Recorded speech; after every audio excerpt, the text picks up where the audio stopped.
Paz a todos. Me pediram para falar sobre as duas testemunhas. E eu fiquei empolgado porque quando você conhece as duas testemunhas, você desvenda todo o segredo da escatologia através das duas testemunhas. Quando você não sabe quem são as duas testemunhas, dificilmente você vai entender alguma coisa sobre a escatologia, porque todo o segredo está nas duas testemunhas. E também faz muita diferença quando você lê a Bíblia. Aquafifa. Antes de tudo, se inscreva em nosso canal. Então vamos ao nosso vídeo. Bem, a palavra de Deus diz assim, no livro de Malaquias: eis que envio o meu anjo que preparará o caminho diante de mim. E de repente virá ao seu templo o Senhor, a quem vós buscais, o anjo do concerto, a quem vós desejais. Eis que vem, diz o Senhor dos exércitos. O profeta está dizendo que Deus disse: eis que envio o meu anjo, antes que venha o grande e terrível dia do Senhor. Tem versões que eis que envio o meu mensageiro. Tem muita gente que pensa que é a testemunha. Não, tem nada a ver. Testemunha com mensageiro, nada a ver. Isso aqui está falando sobre João Batista, a voz que clama no deserto. Aqui é uma menção a João Batista, Malaquias 3. Mateus 11. Porque todos os profetas da lei profetizaram até João. E se quereis dar crédito, este é o Elias que há de vir. Então, quer dizer, João Batista, ele vem com o espírito de Elias. E é sobre João Batista que está se referindo a palavra de Malaquias 3. Então, até aí, nada de, né? A ideia é que as duas testemunhas viriam para pregar, anunciar o evangelho do reino, né? São a testemunha de Deus. Iriam pregar o evangelho, mas a palavra diz que elas vão ser mortas, né? Vão ser mortas. Então, quer dizer, não faz nenhum sentido Elias e Moisés serem ressuscitados, porque vivos eles não estão até agora, né? Para vir para a terra, teria que estar vivo. Ou para voltar, teria que ressuscitar. Porque ninguém vai viver aí 2000 anos, né? Então, eles já morreram, voltariam para ser mortos de novo. E a Bíblia diz o seguinte, Hebreus 9, como aos homens está ordenado morrerem uma vez, vindo depois disso o juízo. Então, Elias e Moisés ou Enoque não poderiam morrer duas vezes. Então, porque ao homem está ordenado morrer uma só vez. Muitas pessoas gostam de pensar na hipótese de Elias e Moisés, porque no livro de Lucas 9 e Mateus 17, a palavra diz que Moisés e Elias apareceram conversando, tendo um diálogo com Jesus. Só que aquele encontro ali foi um encontro espiritual. Ali era no mundo espiritual, não era no mundo físico. No mundo físico, quando os apóstolos despertaram, quem estava só com eles era Jesus. Elias e Moisés não estavam mais. Então ali era um mundo espiritual. O único que viveu até agora foi Jesus. Jesus ressuscitou dos mortos. Ele foi as primícias, Jesus. Então vamos aqui. Elias e Moisés não é. Aí, mas a palavra em Apocalipse diz: e darei poder a minhas duas testemunhas que profetizarão por 1260 dias, vestida de pano de saco. Esses 1260 dias são 3 anos e meio, vestida de pano de saco. Quer dizer, arrependido. Se fosse Elias e Moisés, eles estariam arrependidos de quê? Pecaram para estar arrependido? Não. Né? Então, mas já está descartado. Verso 4. Essas duas são as duas oliveiras. Opa! Os dois castiçais que estão diante do Deus da terra. O Deus da terra, a gente sabe que é Jesus. Jesus foi o Deus da terra. Bem, a palavra em Romanos 11 diz assim: se algum dos ramos foram quebrados, e tu, sendo jambuzeiro, foste enxertado em lugar deles e feito participante da raiz e da seiva da oliveira. Não te glories contra os ramos, e se contra os ramos te gloriares, não é tu que sustenta a raiz, mas a raiz a ti.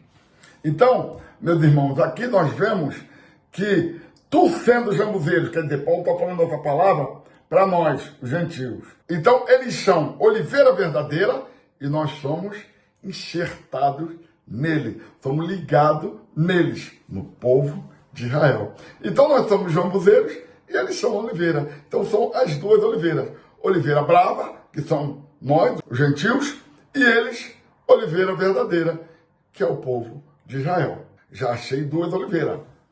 Então, os gentios, oliveira brava, povo de Israel, oliveira verdadeira.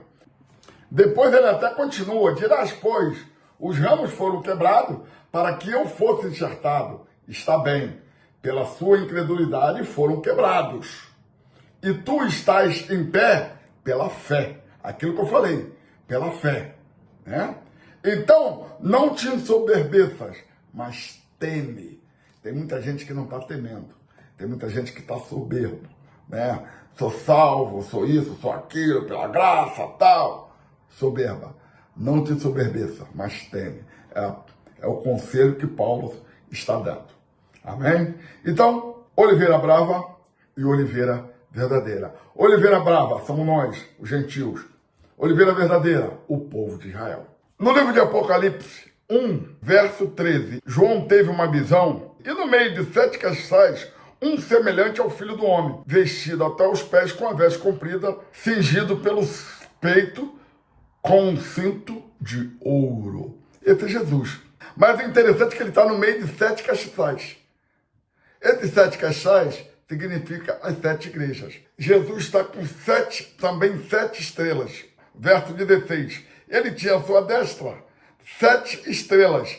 Ele tinha 7 estrelas e estava no meio de 7 castiçais. As 7 estrelas são os 7 pastores e os 7 castiçais são as igrejas. Sabe onde está a resposta disso? Aqui, ó, no verso 20. O mistério das 7 estrelas que viste na minha destra e dos 7 castiçais de ouro. As 7 estrelas são os anjos da igreja, que são os pastores. Os 7 castiçais que viste são as 7 igrejas. Amém? Os 7 castiçais são as 7 igrejas. Então, quando você lê castiçal na Bíblia, é igrejas. Então, lá no Apocalipse 11, os 2 castiçais são as 2 igrejas. Mas quais 2 igrejas? A igreja, a primeira casa e a segunda casa, a última casa. São 2 casas. A casa de Israel e a casa de Judá. O reino de Israel e o reino de Judá. Nós fomos parte do reino de Judá, cujo leão é Jesus. Amém? Oliveira verdadeira, Israel, oliveira brava, gentil. Castiçal significa igreja. Amém? Resolvido o problema. Castiçal, igreja, oliveira, povos. Darei poder a minhas 2 testemunhas que profetizarão por 1260 dias vestidos de pano de saco. Quer dizer, vão profetizar arrependida. Estas são as 2 oliveiras, os 2 castiçais que estão diante de Deus da terra. Quer dizer, as 2 igrejas que estão diante de Deus da terra. A igreja judaica e a igreja de Cristo, que é a igreja que fazemos parte, que cremos no Senhor. Quando eu disse que um é por vista e outro é por fé, o povo de Israel é a primeira casa, por vista. A segunda casa somos nós, por fé. No livro de Isaías 43, a palavra diz assim: vós sois minhas testemunhas, diz o Senhor, e o meu servo a quem escolhi, que é Jesus, né? Para que saibais e me criais e entendais que eu sou o mesmo, e que antes de mim Deus nenhum se formou, e depois de mim nenhum haverá. Eu sou o Senhor, fora de mim não há Salvador. Eu anunciei, eu salvei, eu fiz ouvir. Deus estranho não houve entre vós, pois vós sois as minhas testemunhas, diz o Senhor. Então nós, as 2 casas, o povo de Israel e o povo de Judá, são a testemunha de Deus. Nós somos as 2 testemunhas, o povo de Israel é o povo de Judá. As duas casas, a casa de Israel e a casa de Judá. As duas oliveiras, a oliveira verdadeira e a oliveira brava, que somos nós. Os dois cachetais, a igreja de Israel e a igreja de Judá. A segunda casa somos nós, meus irmãos. A primeira casa é o povo de Israel. A glória da segunda casa vai ser maior que a da primeira. Por quê? Porque a segunda casa vai haver arrebatamento. E a primeira casa vai ficar para a guerra. Depois da guerra, quando eles forem mortos na guerra, aí virá o Messias. Mas isso a gente vai falar no próximo vídeo. Vou falar sobre arrebatamento. Aonde está o arrebatamento? Aqui dentro. Porque é o que eles dizem. Não, que não está, o arrebatamento não está. Arrebatamento é por fé. Toda a narrativa é vinda do Senhor. Não arrebatamento. Arrebatamento não tem narrativa. Arrebatamento, ele só joga uma pérolazinha aqui, outra ali. Ele vem como ladrão. O ladrão não sabe a hora que vem. Mas a vinda, todo olho vai ver. Então, meus irmãos, até o próximo vídeo. Façam suas perguntas. Vamos participar.